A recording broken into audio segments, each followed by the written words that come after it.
அஸ்ஸலாமு அலைக்கும். உங்க பேர் தெரிஞ்சுக்கலாமா? ஜமீல் பாய். ஓகே, சரி. உங்களுக்கு ஒரு கொஸ்டின் கேட்கிறேன். அல்லாஹ்வுக்கு ஒரு பொழுதும் இணை கற்பிக்க கூடாது. இது எல்லாருக்கும் தெரியும், உங்களுக்கும் தெரியும். ஓகேவா? அல்லாஹ்வை என்று இன்னைக்கு நம்ம பார்க்கலாம். எத்தனையோ மக்கள் அவுலியாக்கள் இவர்கள் அல்லாஹ்வால நற்செய்தி கூறப்பட்டாங்கன்னு அல்லாஹ் ஒரு சில மக்கள் சொல்றான். அவுலியாக்களிடம் போய் கையேந்தினா அது நடக்கும். அவுலியாக்களிடம் நம்ம போய் கேட்டா அந்த அவுலியாக்கள் நமக்கு இதை வந்து பரிந்துரை மூலமாக செஞ்சு தந்துருவாங்க. அல்லாஹ்வுக்கு ஒரு நடுவுல ஒரு இறைத்தரகர், புரோக்கர், இன்டர்மீடியேட்டர் இந்த அவுலியாக்கள் தான் அப்படின்னு சொல்லிட்டு நிறைய பேர் நினைச்சிட்டு இருக்காங்க. சரியா? சோ இது வந்து நம்ம அவுலியா கிட்ட கையேந்தி கேட்டா நடந்துருமா? இதான் கேள்வி. அவுலியாக்கள்கிட்ட கையேந்தி கேட்கணும்னா நடக்க மாட்டா, நடக்காதுதான். ஏன்னு கேட்டா அல்லாஹ் ஒருவன் தான். அதுக்கு தான் அவன் சொல்றோம். நம்ம அவர்னு சொல்லல, அவன் சொல்றோம். நேரடியாக கேட்க போறது தவறு. என்ற அல்லாஹ்ட்ட வந்து நம்ம சிபாரிசுக்காக போறோம்.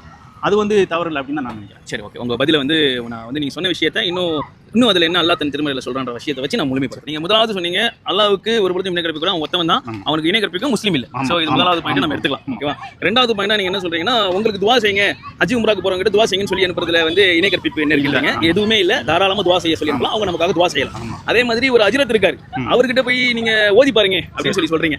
ஏன்னா உங்களுக்கு அது ஓத தெரியாது அப்படின்ற நினைப்புல நீங்க அவரை ஓதி பார்க்க சொன்னா அவர் சிறப்பா ஓதுவாரு அப்படின்றது உங்களுடைய என்ன நினைக்கிறீங்க? நீங்க அப்படி அவர்கிட்ட துவா செய்யுங்கன்னு சொன்னா தப்பு இல்ல. அவர் சிறப்பா தான் செய்வாரு அப்படின்ற இடத்துல ஒரு கன்சென்ட் இருக்கு. இன்ஷாஅல்லாஹ் அந்த வீடியோ முடியறதுக்குள்ள சொல்றேன். மூணாவதா நீங்க சொன்னீங்க அவுலியாக்கள் இறந்துட்டாலும் அவங்களும் ஒரு நல்லவங்க தானே, அவங்க கிட்ட சிபாரிசு நம்ம கேட்கிறோம், இதுலயும் தப்பு இல்ல அப்படின்றது உங்களுடைய பதிலா இருந்துச்சு. ஆனா இதுல வந்து நிறைய மாற்றங்கள் இருக்கு. நீங்க முதலாவது சொன்ன அல்லாஹ்வுக்கு இணை கற்பிச்சவன் முஸ்லீம் இல்லைன்னு சொன்ன பதில் சிறந்தது.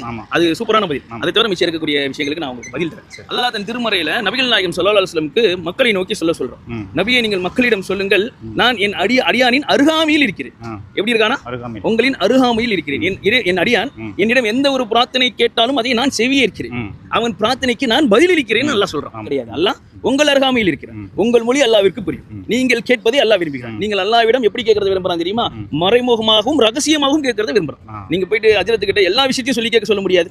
உங்களுடைய பர்சனல் உங்களுக்கு தெரியும். நீங்கள் கேட்பதை அல்லாஹ் விரும்புகிறான். நடுவில் இறைத்தரகர்களை அல்லாஹ் விரும்புவதில்லை. மூன்றாவது விஷயம், நீங்க வந்து அவுலியாக்களிடம் கேட்டா என்ன, அவங்க மூலியமா சிபாரிசு தானே சொல்றீங்க.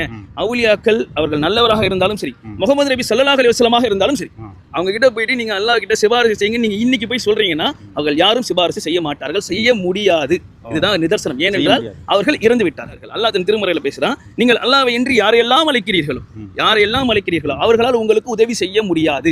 அவர்களுக்கே அவர்களால் உதவி செய்ய முடியாது, உங்களுக்கு இல்ல. அவங்களுக்கே அவங்களால உதவி செஞ்சுக்க முடியாதப்ப உங்களுக்கு எப்படி உதவி செய்வோம் அப்படின்னு சொல்லி அல்லாஹ் தன் திருமறையில கேட்கிறான். அல்லாஹ் மேலும் சொல்லி காட்டுகிறான், அல்லாஹ் ஒருவனே செவி உருபவனாக இருக்கிறார். நீங்கள் அல்லாஹ்விடம் உதவியை தேடுங்கள். அல்லாஹ் இன்னொரு வசனத்தில் சொல்லி காட்டுறான், நீங்கள் அல்லாஹ்வை என்று யாரையெல்லாம் அழைக்கிறீர்களோ அவர்கள் மரணித்தவர்கள், அவர்கள் இறந்து விட்டார்கள், அவர்கள் யாருக்கும் உயிர்ப்பிக்க மாட்டார்கள்.